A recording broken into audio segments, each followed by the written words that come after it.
Hello everyone, and welcome back to another episode of Bhagavad Gita, retold by Bhaskar, Yogacharya. In the previous episode, we learned about Karam Sannyas Yoga. Today we shall start with Adhyay 6, Dhyaan Yoga. The sixth chapter of Bhagavad Gita is Dhyaan Yoga. In this chapter, Sri Krishna reveals the yoga of meditation and how to practice this yoga. He discusses the role of action in preparing for meditation, how performing duties in devotion purifies one's mind and heightens one's spiritual consciousness. He explains in detail the obstacles that one faces when trying to control their mind and the exact methods by which one can conquer their mind. He reveals how one can focus their mind on Parmatma and unite with the God. The Lord said, "He who performs works that ought to be done without seeking their fruits, he is a sannyasi and yogi, and not he who maintains no sacred fires and performs no action. That which is called sannyas, Jnana Yoga. Know that to be yoga, Karam Yoga, O Arjun, for no one whose delusive identification of the body with the self is not abandoned becomes a true karma yogi. Action is said to be means for the sage who seeks to climb the heights of yoga. But when he has climbed the heights of yoga, trinality is said to be the means. For when one loses attachment for the things of the senses and to actions, then has the abandoned all desires and is said to have climbed the heights of yoga. One should raise the self by his own mind and not allow the self to sink. For the mind alone is a friend of the self, and the mind alone is a foe of the self. The mind is a friend of him by whom the mind has been cornered. But for him whose mind is not cornered, the mind, like an enemy, remains hostile. Of him whose mind is cornered and whose serene, the great self is well secured in heat and cold, in pleasure and pain, and in honor and dishonor.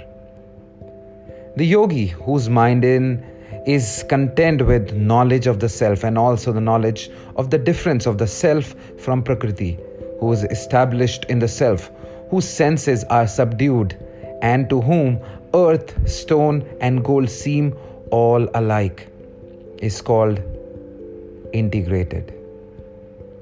He who regards with an eel eye well-wishers, friends, foes, the indifferent, neutrals, the hateful, the relation, and even the God and the sinful, he excels.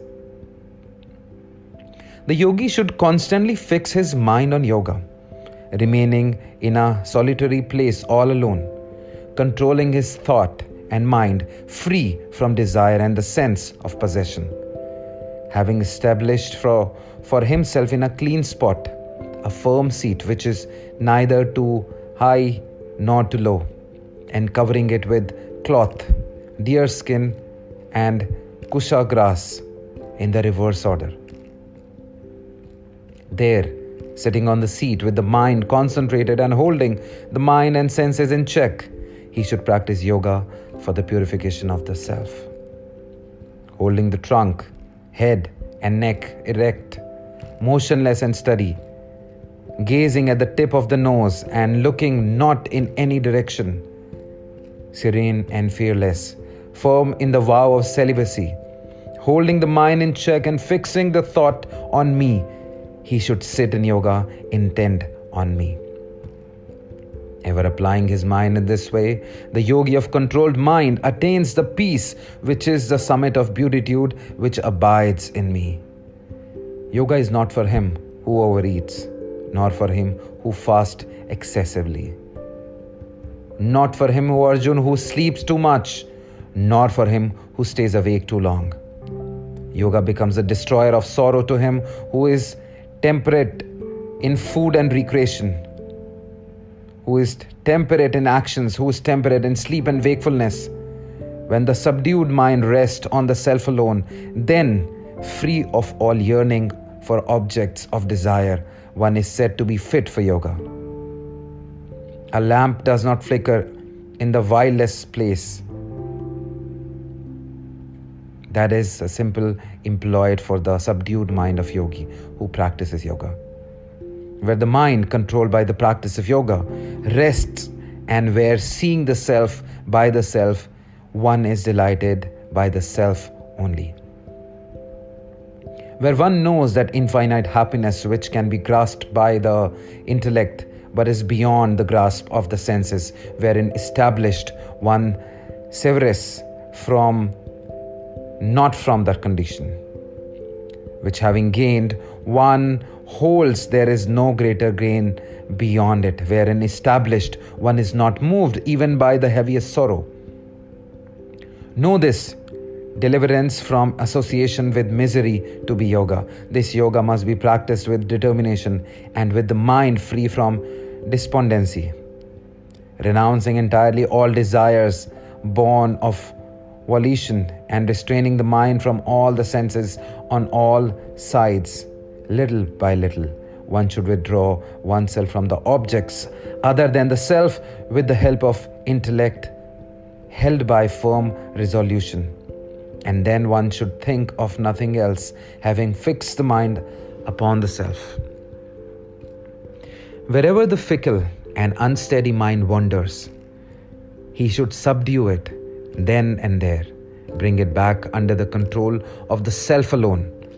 For supreme happiness comes to the yogis, whose mind is at peace, who is free of evil, from whom the rajas has departed, and who has become the Brahman. Thus, devoting himself to the yoga of the self, freed from impurities, the yogi easily attains the supreme bliss of contact with the Brahman. He whose mind is fixed in yoga sees equality everywhere. He sees his self as abiding in all beings and all beings in his self. To him who sees me in every self and sees every self in me, I am not lost to him and he is not lost to me. The yogi who fixes in oneness worships me, dwelling in all beings. He abides in me howsoever he may live. He who by reason of the similarities of selves everywhere sees a pleasure or pain as the same everywhere. The yogi, O Arjuna, is deemed as the nighest. Arjuna said, "This yoga of equality which has been declared by you, O Krishna, I do not see that it can be steady because of the fickleness of the mind. For the mind is fickle, O Krishna, impetuous, powerful and stubborn. I think that restraint of it is as difficult as that of the wind." The Lord said, "The mind is hard to subdue and fickle, no doubt, O mighty armed one, but O son of Kunti, by practice and by exercise of dispassion, it can be brought under control." In my opinion, yoga is hard to attain by a person who of unrestrained mind. However, it can be attained through right means by him who strives for it and has a subdued mind. Arjuna said, "If a person who is possessed of faith but has put in only inadequate effort finds his mind wandering away from yoga and then fails to attain perfection, what way does he go, O Krishna? Without any support, confused in the path leading to the Brahman, and thus fallen from both, does he not perish, O mighty armed, like a raven cloud? You should altogether remove this doubt of mine, O Krishna, for there is no other remover of this doubt than you." The Lord said, "Neither here nor there, Arjun, is there destruction for him.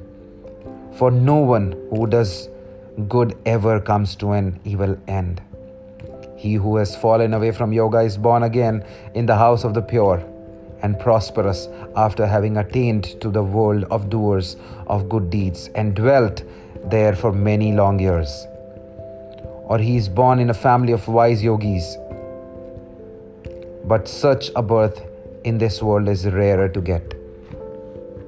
There he regains the disposition of mind which he had in his former body, O Arjun, and from there he strives much more for success in yoga.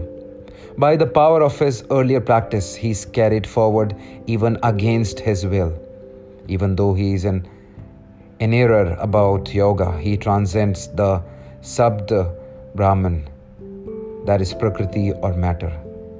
But the yogi, striving earnestly, cleansed of all his strains and perfected through many births, reaches a supreme state, greater than the austere, greater than who possess knowledge, greater than the ritualistic and the yogi.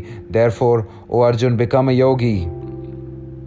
He who is with faith worships me, whose inmost self is fixed in me, I consider him as the greatest of the yogis.